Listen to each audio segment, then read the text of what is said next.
Assalamualaikum warahmatullahi wabarakatuh. Halo para pecinta ilmu, kembali lagi di Dosen HYP Channel. Kali ini saya akan mempresentasikan biografi singkat Presiden keempat Indonesia, yaitu Kiai Haji Abdurrahman Wahid atau yang akrab disapa Gus Dur. Baiklah, berikut ini adalah penjelasannya. Silsilah keluarga Abdurrahman Wahid. Kiai Haji Abdurrahman Wahid atau yang akrab dipanggil Gus Dur lahir pada 7 September 1940 di Jombang, Jawa Timur. Gus Dur adalah putra pertama dari 6 bersaudara. Kakek dari ayahnya bernama Kiai Haji Hashim Hasyari, yaitu pendiri Nahdlatul Ulama. Sementara kakek dari ibunya bernama Kiai Haji Bisri Syansuri, yaitu pengajar pesantren. Ayahnya bernama Kiai Haji Wahid Hashim yang merupakan sosok yang terlibat dalam gerakan nasional dan merupakan Menteri Agama tahun 1949. Ibunya bernama Haja Soleha dan istrinya bernama Sinta Nuria. Ia dikaruniai 5 orang anak, yaitu Aisyah Kotrun Nada, Zanubah Arifah Qofsoh, Rahman Wahid, Anita Hayatun Nufus, dan Inayah Wulandari. Diangkatnya Gus Dur menjadi presiden. Berawal pada bulan Juli, Amin Rais membentuk poros tengah koalisi partai-partai muslim, dan Gus Dur resmi dijadikan kandidat sebagai calon presiden pada tanggal 7 Oktober oleh Amin Rais. Dan pada tanggal 20 Oktober 1999 dimulailah pemilihan presiden baru.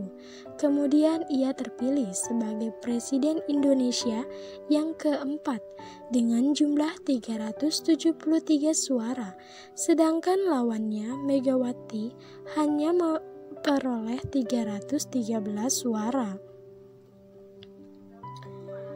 Pada saat kemenangannya, banyak orang-orang yang tidak senang, terutama para pendukung Megawati. Oleh sebab itu, Gus Dur pun menyadari bahwa Megawati harus terpilih sebagai wakil presiden. Dan benar, ternyata pada tanggal 21 Oktober 1999, Megawati terpilih sebagai wakil presiden dan mengalahkan Hamzahas dari PPP. Kepresidenan pada masa Gus Dur. Ketika ia menjadi presiden, dibentuklah kabinet pertama, yaitu Kabinet Persatuan Nasional. Ia kemudian mulai melakukan 2 reformasi pemerintahan. Reformasi pertama yaitu membubarkan Departemen Penerangan. Reformasi kedua yaitu membubarkan Departemen Sosial yang korup. Ia juga memberikan Aceh referendum. Pada Maret 2000, ia mulai melakukan negosiasi dengan Aceh merdeka. Ia juga berusaha membuka hubungan dengan Israel, dan pada tahun 2000 muncullah 2 skandal, yaitu Boygate dan Bruneigate. Pada Januari 2001, ia mengumumkan bahwa Tahun Baru Imlek menjadi hari libur nasional. Dan pada saat pemerintahan Gus Dur terjadinya berbagai kerusuhan dan peristiwa pemboman seperti kerusuhan Poso dan bom kedubes Malaysia di Kuningan, Jakarta. Berakhirnya masa kepresidenan Gus Dur. Berakhirnya masa kepresidenan Gus Dur diawali dengan dikeluarkannya pemberlakuan dekret.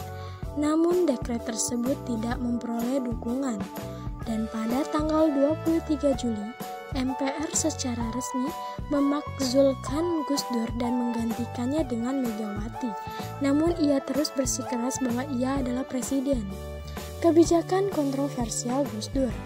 Pada saat pemerintahannya terdapat beberapa kebijakan kontroversial, di antaranya yaitu membubarkan Departemen Sosial dan Departemen Penerangan, menjadikan Tahun Baru Imlek menjadi hari libur nasional, pencabutan larangan penggunaan huruf Tionghoa, dan usul Al-Maktab MPR tentang PKI dihapus. Pendidikan Gus Dur. Gus Dur menempuh ilmu di Jakarta dengan masuk ke SD Kris, dan pada tahun 1954 pendidikannya berlanjut dengan masuk SMP, dan setelah lulus SMP tahun 1957 ia mulai masuk pesantren Tegalrejo di kota Magelang. Pada tahun 1959 ia pindah ke pesantren Tambak Beras di Jombang, dan pada tahun 1964 ia menerima beasiswa dari Kementerian Agama untuk melanjutkan pendidikan di Universitas Al-Azhar di Kairo, dan pada tahun 1966 ia melanjutkan kuliahnya di Universitas Baghdad, Irak. Pengalaman jabatan. Selama Gus Dur hidup, ia sudah mempunyai banyak pengalaman jabatan yang pernah ia lakukan. Di antaranya yaitu pada tahun 1984 sampai 2000 ia menjadi Ketua Dewan Tahfiz PBNU. Pada tahun 1987 sampai 1992 ia menjadi Ketua Majelis Ulama Indonesia, dan pada tahun 1989 sampai 1993 ia menjadi anggota Majelis Permusyawaratan Rakyat Republik Indonesia, dan pada tahun 1999 sampai 2001 ia terpilih menjadi Presiden Republik Indonesia. Wafatnya Gus Dur. Gus Dur menderita banyak penyakit, bahkan sejak ia mulai menjabat sebagai presiden, ia menderita gangguan penglihatan, gangguan ginjal, dan sempat mengalami stroke. Pada tanggal 30 Desember 2009, ia meninggal di Rumah Sakit Cipto Mangunkusumo akibat berbagai komplikasi penyakit tersebut. Terima kasih, thanks for watching. Jangan lupa like, comment, and subscribe video ini.